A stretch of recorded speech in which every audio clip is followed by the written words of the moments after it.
मेरे दोस्तों, आज हम प्रश्नावली 7.3 का जो एनसीईआरटी बुक 10th क्लास का प्रश्न क्रमांक भाग 3 नंबर को इस वीडियो के अंदर हम लोग सॉल्व करेंगे। तो आइए देखते हैं प्रश्न को किस तरह से हल किया जाएगा। यदि वीडियो अच्छा लगे तो एक लाइक करेंगे और चैनल सब्सक्राइब कर लेंगे। देखिए, प्रश्न कह रहा है कि शीर्ष इतना है और इतना वाले त्रिभुज की भुजाओं के मध्य बिंदु से बनने वाले त्रिभुज का क्षेत्रफल ज्ञात कीजिए। इस क्षेत्रफल का दिए हुए त्रिभुज के क्षेत्रफल के साथ अनुपात ज्ञात कीजिए। ठीक है, तो सबसे पहले क्या करेंगे, हम एक चित्र को यहाँ पर बना लेंगे। देखिए, एक चित्र है और एक चित्र इस तरह से बन गया यहाँ पर, जो कि एक ये त्रिभुज है। ठीक है, त्रिभुज के शीर्ष कुछ दिया हुआ है क्या, तो 0, -1 और इसके बाद दिया क्या 2, 1 और इसके बाद 0, 3 इस तरह से दे दिया। ठीक है, अब क्या कर रहा है, इसका मध्य बिंदु निकालने के लिए सबसे पहले तो त्रिभुज ए बी सी का क्षेत्रफल निकालना पड़ेगा और फिर पी क्यू आर का मध्य बिंदु निकालेंगे और फिर जो मध्य बिंदु आ जाएगा फिर उसका त्रिभुज का क्षेत्रफल निकालेंगे और फिर अनुपात हम निकालेंगे। तो वीडियो में आप लगातार बने रहेंगे और देखिए प्रश्न को कैसे हल किया जाएगा। तो यहाँ प्रश्न को हम लोग हल करेंगे, लिखेंगे क्या, माना कि त्रिभुज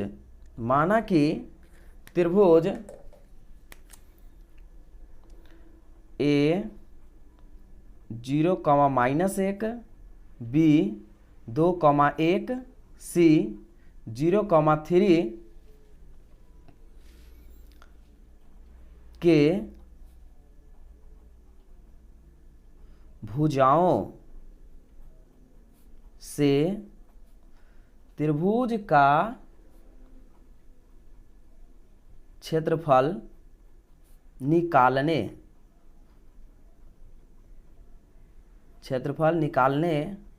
पर। ठीक है, तो यहाँ क्या हो गया कि इसका हम त्रिभुज का क्षेत्रफल निकालेंगे। तो सबसे पहले अब सूत्र से आएंगे हम, सूत्र से त्रिभुज का क्षेत्रफल क्या होता है 1/2 और ऐसे इसको हम ट्रिक के माध्यम से लिखेंगे x और लिखेंगे y - y।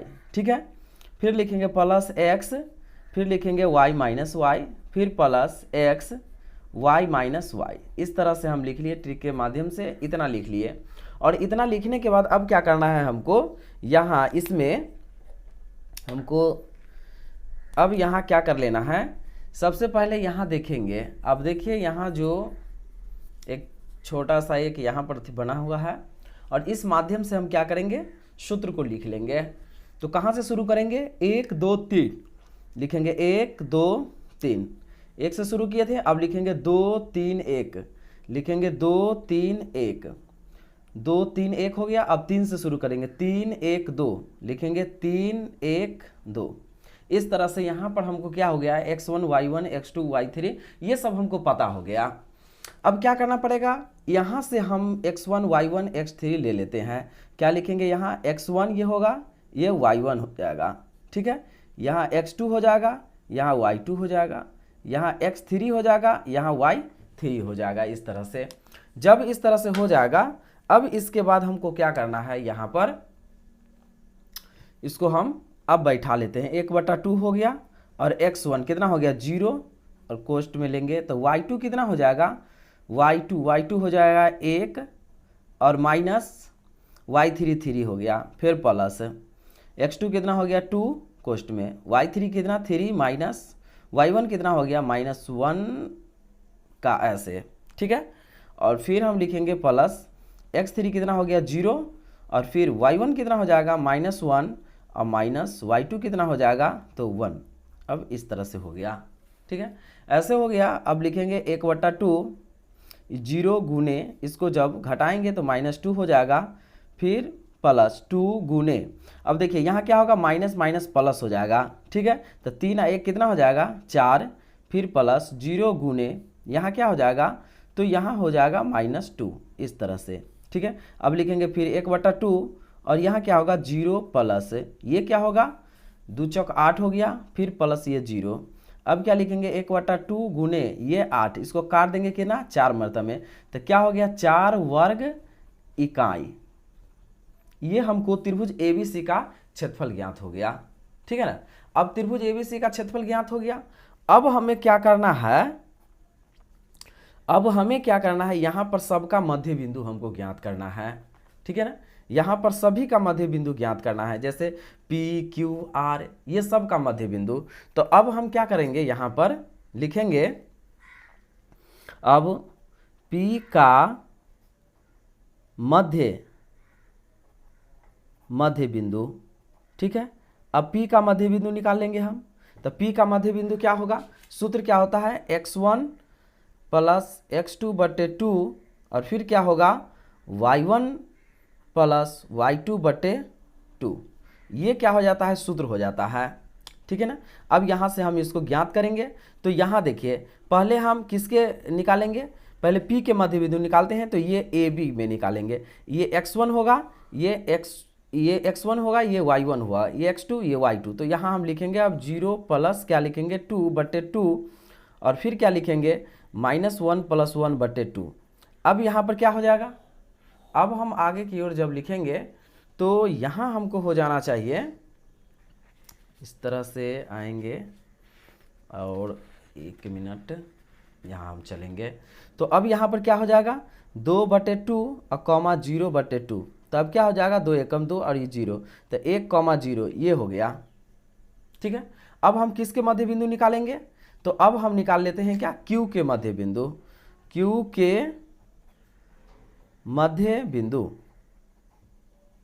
मध्य बिंदु क्या होगा, तो x1 प्लस x2 बटे 2 और फिर y1 प्लस y2 बटे 2, ठीक है। अब यहाँ पर हम चलते हैं। तो अब क्या होगा, यहाँ पर इसके Q के मध्य बिंदु निकालेंगे तो क्या होगा, ये हो जाएगा x1, ये y1, x2, y2 हो जाएगा। तो क्या लिखेंगे 0 प्लस 0 बटे 2 और फिर क्या होगा -1 प्लस 3 बटे 2। तो अब क्या हो जाएगा, यहाँ पर हो जाएगा 0 बटे 2 कॉमा 2 बटे 2। तो ये काटेंगे एक मरतबे, तो क्या होगा 0,1, इस तरह से हो गया, ठीक है ना। तो यहाँ हम देखेंगे क्या कि P का मध्य बिंदु हमको क्या आ गया, तो P का मध्य बिंदु हमको आया है 1,0, फिर Q का आ गया क्या कि 0,1। अब किसका निकालेंगे हम मध्य बिंदु, तो R का हम मध्य बिंदु निकालेंगे, ठीक है ना। अब R का मध्य बिंदु निकालेंगे। तो अब वीडियो में बने रहेंगे और देख लेंगे कि इसे कैसे हम यहाँ पर मध्य बिंदु फिर निकाल रहे हैं। तो किसका निकालेंगे, अब हम R का निकालेंगे। तो यहाँ हम लिख लेते हैं, क्या लिखेंगे, R का, पुनः R का मध्य बिंदु, क्या निकलेंगे, R का मध्य बिंदु। तो क्या होगा, ये x1 प्लस x2 बटे 2 और फिर क्या होगा y1 प्लस y2 बटे 2, ये ऐसे हो गया। अब क्या निकालेंगे हम यहाँ, अब देखेंगे ये क्या हो जाएगा, ये हो जाएगा x1 y1, देखिए x1 y1 x2 y2। तो क्या होगा यहाँ 2 प्लस 0 बटे 2 और फिर क्या हो जाएगा 1 प्लस 3 बटे 2। अब क्या हो जाएगा 2 बटे 2 और 4 बटे 2। तो ये हो गया एक मरतबे में, ये 2 दूना 4, ठीक है। अब ये क्या हो जाएगा यहाँ पर 1,2। अब ये हो गया क्या 1,2, ये निकल गया यहाँ पर, ठीक है। अब हम क्या करेंगे, यहाँ पर त्रिभुज PQR से त्रिभुज का क्षेत्रफल निकालेंगे। अब क्या निकालेंगे, लिखेंगे क्या, अब त्रिभुज PQR से त्रिभुज का क्षेत्रफल निकालने पर, ठीक है, क्षेत्रफल निकालेंगे। अब निकालेंगे तो अब क्या हो जाएगा, तो यहाँ हो जाएगा क्या 1/2 और ऐसे लेंगे। अब ट्री के माध्यम से लिखेंगे x y माइनस वाई फिर plus x y minus y फिर plus x y minus y, हम ऐसे लिख लेंगे, ठीक है। अब यहाँ जो हम एक ट्रिक आपको बताए हैं, यहाँ लिखने का जो तरीका, ये क्या बताएं हम, यहाँ से इतना लिखने के बाद हम क्या करेंगे 1 2 3 शुरू करेंगे, 1 2 3, ठीक है। फिर क्या लिखेंगे 2 से 2 3 1, तो 2 3 1 हम ऐसे लिखेंगे। फिर यहाँ से शुरू करेंगे 3 1 2, तो क्या होगा 3, 1 और 2, ठीक है, इतना हो जाएगा। अब हमें क्या होगा, यहाँ से हमको इसमें जो है कि इससे हमको ज्ञात करना पड़ेगा क्या, x1 y1 x2 y2। तो ये क्या हो जाएगा, यहाँ पर अगर हम लेंगे मिनट, तो हम इसको इस तरह से ले सकते हैं, क्या लेंगे, इसे हम x1 ये y1, ठीक है, ये x2 ये y2, ठीक है, ये क्या होगा x3 ये y3 हो जाएगा, इतना हो जाएगा। अब फिर हम क्या करेंगे, इसको हम बैठा लेते हैं सूत्र पर। जब हम बैठाएंगे तब क्या होगा 1/2 और ये क्या हो गया x1 1 कॉमा। अब देखिए क्या होगा y2 कितना है 1 और माइनस y3 कितना हो गया 2, फिर प्लस x2 कितना हो गया, तो x2 0 और फिर लेंगे y3 कितना हो जाएगा 2 माइनस y1 कितना हो जाएगा तो 0, फिर प्लस, ठीक है, x3 कितना हो जाएगा तो 1, फिर कोष्ट में y1 कितना हो जाएगा तो 0 और माइनस y2 कितना हो जाएगा 1, फिर ऐसे हो जाएगा, ठीक।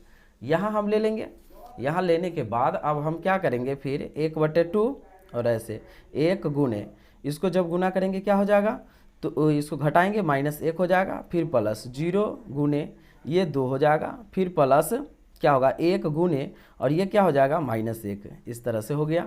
फिर अब हम क्या करेंगे, यहाँ पर 1/2 और फिर इसको जब गुना करेंगे -1 हो जाएगा, प्लस ये क्या हो जाएगा 0, फिर ये क्या हो जाएगा -1, ऐसे हो जाएगा। अब हम क्या करेंगे 1/2 गुने -1 क्या होगा -2, 2 एकम 2, तो क्या हो गया -1 आ गया, ठीक। अब हम यहाँ पर ये देख लेते हैं, अब अनुपात बराबर, तो अनुपात क्या हो गया, त्रिभुज ABC का क्षेत्रफल, ठीक है, और बट्टे त्रिभुज PQR का क्षेत्रफल, ठीक है। तो यहाँ देखेंगे कि त्रिभुज ABC का क्षेत्रफल कितना आ गया था, तो हमको 4 आ गया था और PQR का 1, तो क्या हो गया 4:1, इसका क्या हो गया, तो यहाँ पर दोस्तों फाइनली इसका आंसर हो गया। तो आप लोग को वीडियो अगर अच्छा लग गया होगा या समझ में आ गया होगा तो एक लाइक कर लेंगे और चैनल को क्या करेंगे सब्सक्राइब कर लेंगे, और इसे क्या करेंगे आप अच्छी तरीक़ा से क्या कीजिए, इसे स्क्रीनशॉट मार लीजिए, जिससे कि आपको क्या होगा कि बेहतरीन से बेहतरीन तरीका में आपको समझ में आ जाएगा। और स्क्रीनशॉट जब मार लीजिएगा तो आप इसे अच्छी तरीक़ा से क्या करेंगे, इसे आप बना लेंगे।